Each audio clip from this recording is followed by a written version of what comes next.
Hi everyone, Eid মুবারক সবাইকে। আমি তাইবা, আশা করি সবাই ভালো আছেন। আর আজকের ব্লগটা হচ্ছে চাঁদ রাত স্পেশাল ব্লগ।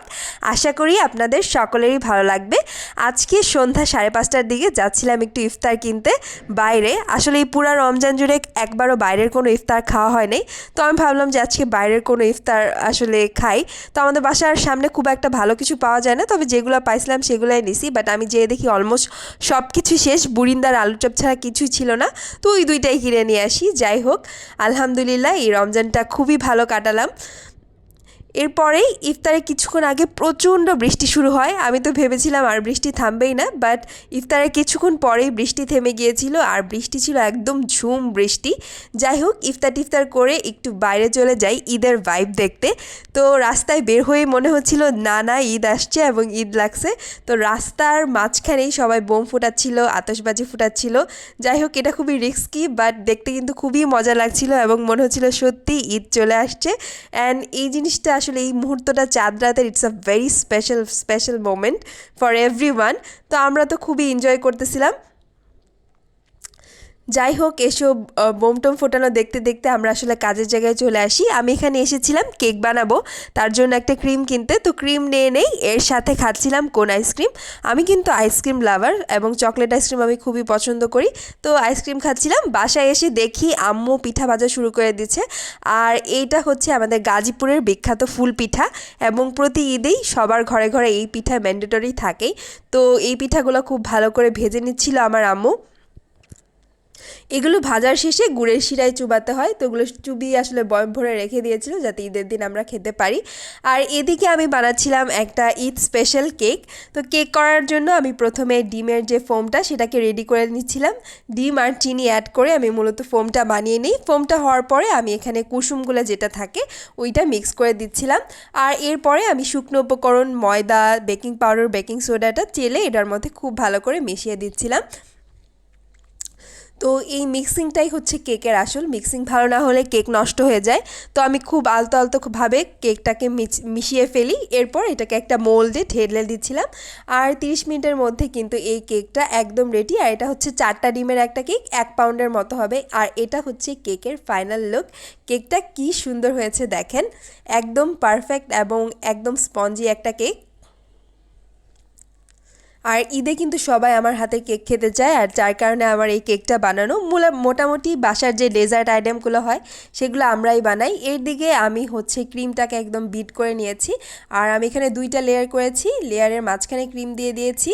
এরপরে উপরের যে পার্টটা সেটা বসাই নেই। আর এখানে আমি দিচ্ছিলাম সুগার সিরাপ ভালো করে দিয়ে দিতে হবে, কেকটা তাহলে আরও ময়েস্ট হবে, সফট হবে। তো আমি এদিকে কেকের সুগার সিরাপ দেওয়ার পরে এটাকে খুব ভালো করে ক্রাম কোটিং করে নেই, এবং এটাকে 2 থেকে 3 ঘন্টার জন্য ফ্রিজে রেস্টে রাখতে হবে, নাহলে কেকটি কিন্তু ফাইনাল লুকটা ভালো আসবে না।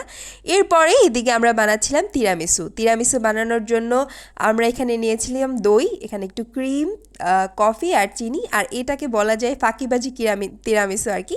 বাসায় মোটামুটি আসলে খাওয়ার জন্য যেরকম করে হয় আর কি, ফাঁকিবাজি ঘরের জিনিস দিয়ে সেটাই বানাচ্ছিলাম। বাট এটার ক্রিমের টেস্টটা কিন্তু খুবই মজা হয়। এখানে আমি দই ক্রিমটাকে খুব ভালো করে বিট করে নিচ্ছিলাম। এরপরে আমি এখানে তিরামিসুটাকে বসাবো।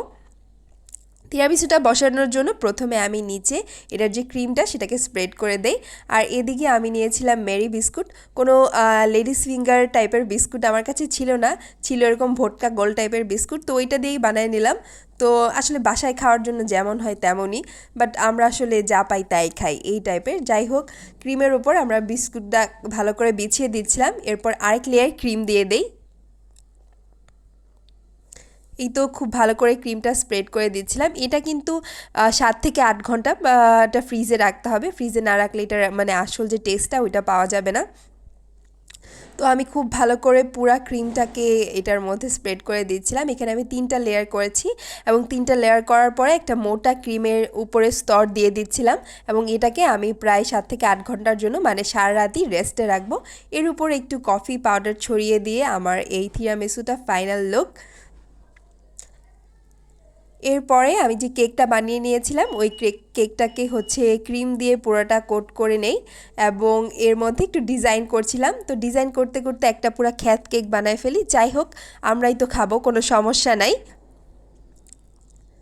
আসলে খুব অ্যাস্থেটিক একটা কিছু বানাইতে চাইছিলাম, বাট ওই অ্যাস্থেটিক না হলে যেটা হয় আর কি, একটা গুজি বুজি হয়ে গেছে। যাই হোক, কোনো সমস্যা নেই, বাসায় আমরাই। এটা ছিল আমার কেকের ফাইনাল লুক। দেখতে মোটামুটি হয়েছে, খুব একটা খারাপ হয় নাই।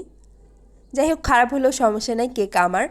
এদিকে আমার ছোট বোন একদম মোটামুটি পাগলই হয়ে গেছিল এই কাপকেকগুলো ডিজাইন করার জন্য, যার কারণে এই কাপকেকগুলো কিন্তু বাইরের কেনা, বাট ক্রিমটা হচ্ছে বাসায় বানানোর। ও নিজে এটা ডেকোরেশন করতে চাচ্ছিল, যার কারণে ওকে নিজেই আমি হচ্ছে ডেকোরেশন করতে দিচ্ছিলাম, এবং সে এটা করে খুবই হ্যাপি। এরপরে সে তার নিজের মতন যা যা হচ্ছে স্প্রিঙ্কেলস, কেকের ডেকোরেটিভ আইটেম আছে উপরে দিয়ে সাজাচ্ছে, এবং দেখতে কিন্তু মোটামুটি ভালোই হয়েছে, খুব খারাপ হয়নি।